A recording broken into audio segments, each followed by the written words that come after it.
গাছের নিচে আঁচল বিছালে সন্তান মেলে। প্রিয় বন্ধুরা, ভিডিওটির শিরোনাম দেখে হয়তো অনেকে অবাক হয়েছেন, কিন্তু অবাক হওয়ার কিছুই নেই। ভিডিওটি শেষ পর্যন্ত দেখলেই আপনারা সবকিছু জানতে পারবেন। আমাদের বঙ্গ অঞ্চলে যে সকল মহাপুরুষ তাদের পদচিহ্ন রেখে গেছেন, তার মধ্যে শ্রী শ্রী ফকিরচাঁদ বৈষ্ণব গোসাই অন্যতম। বাংলাদেশের নাটোর শহর থেকে প্রায় 51 কিলোমিটার দূরে লালপুর উপজেলায় দুরদুরিয়া ইউনিয়নের রামকৃষ্ণপুর গ্রাম। এই গ্রামে অবস্থিত প্রায় 3 শতাব্দীর বেশি পুরনো শ্রী শ্রী ফকিরচাঁদ গোসাইয়ের সৎসঙ্গ সেবাশ্রম। গ্রামবাসীরা কেউ বলে সাধুর আশ্রম, কেউ বলে গোসাই বাড়ি। ইতিহাস পর্যালোচনা করলে জানা যায়, শ্রী শ্রী ফকিরচাঁদ গোসাই ভারতের পশ্চিমবঙ্গের তবন থানায় রাধাকান্তপুর গ্রামে এক ব্রাহ্মণ পরিবারে জন্মগ্রহণ করেন। তার পিতার নাম নবকুমার এবং মাতার নাম যশোমতী দেবী। ফকিরচাঁদ গোসাই বৈষ্ণব ধর্ম প্রচারের উদ্দেশ্যে নিজ বাড়ি থেকে একাকী বের হয়ে পড়েন। পর্যায়ক্রমে তিনি গঙ্গা পার হয়ে পদ্মা নদী ঘেঁষে চলে আসেন বর্তমান লালপুর উপজেলার পানশিপাড়া নামক স্থানে। এখানে এসে তার বসতি স্থাপন করেন। বসবাসের গোড়ার দিকে ফকিরচাঁদ তার সঙ্গী পরাণ সাধুকে সাথে নিয়ে ভিক্ষাবৃত্তি করতেন। মানুষের নিগ্রহের শিকার হওয়ার ফলে তিনি ভিক্ষাবৃত্তি ছেড়ে দেন। তৎকালীন সময়ে গ্রামে কলেরা রোগের মহামারী দেখা দিলে ফকিরচাঁদ গোসাইয়ের উছিলায় কলেরা রোগী সুস্থ হয়। এরপর থেকে ফকিরচাঁদ গোসাইয়ের খ্যাতি চারিদিকে ছড়িয়ে পড়ে এবং খুশি হয়ে তৎকালীন জমিদার তারকেশ্বর বাবু বাংলা 1104 সনে আশ্রমটি প্রতিষ্ঠা করেন।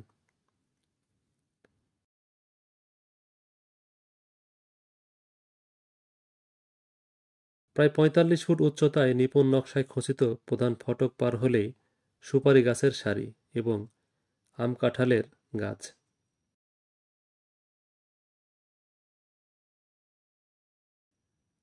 বাম দিকে রয়েছে আশ্রমের প্রধান সারির সেবায়িতদের সমাধি।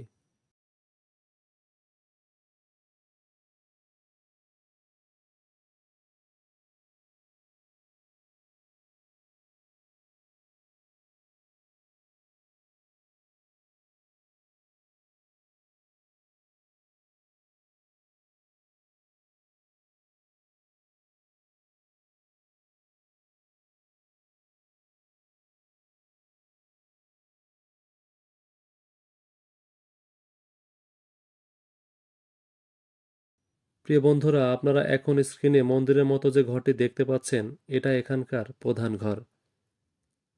এ ঘরে ফকিরচাঁদ গোসাই ধ্যানমগ্ন থাকতেন এবং ভক্ত সাঙ্গ করতে করতে তিনি এ ঘর থেকেই অদৃশ্য হয়ে যান। ফকিরচাঁদ গোসাইয়ের পায়ের খড়ম সহ ব্যবহার্য জিনিসপত্র এখনও এই ঘরে সংরক্ষিত আছে।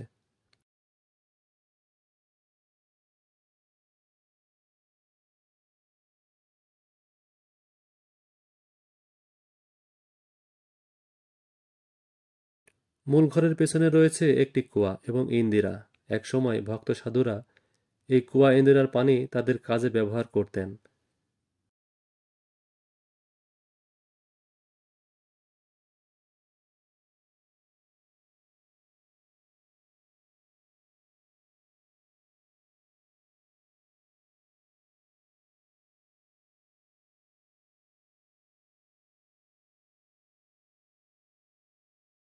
প্রিয় বন্ধুরা, আপনারা এখন স্ক্রিনে যে ছবিটি দেখতে পাচ্ছেন, এটা হলো সেই বটগাছ। এই বটগাছের নিচেই প্রথম ফকিরচাঁদ গোসাই তার বসতি স্থাপন করেন। নিঃসন্তান নারীরা সন্তান লাভের আশায় এই বটগাছের নিচে শাড়ির আঁচল বিছায় প্রার্থনা করেন। যে নারীর আঁচলের উপর ফল অথবা পাতা পড়বে, সে নারী গর্ভবতী হবে। মজার বিষয় হলো, এই ঘটনার বাস্তবতাও লক্ষ্য করা যায়।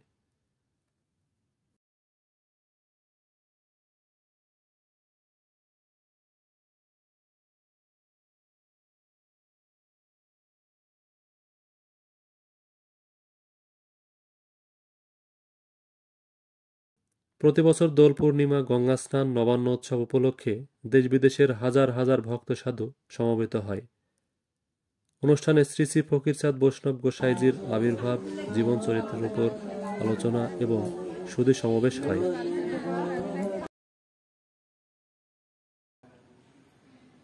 ডান দিকে রয়েছে ভক্ত সাধুদের বিশ্রামাগার। রাত্রি যাপনেরও ব্যবস্থা আছে, তবে পরিহার করতে হবে আমিষ জাতীয় খাবার। আশ্রমের সম্পত্তি থেকে প্রাপ্ত অর্থ দিয়ে আশ্রমের প্রতিদিনের খরচ চালানো হয়।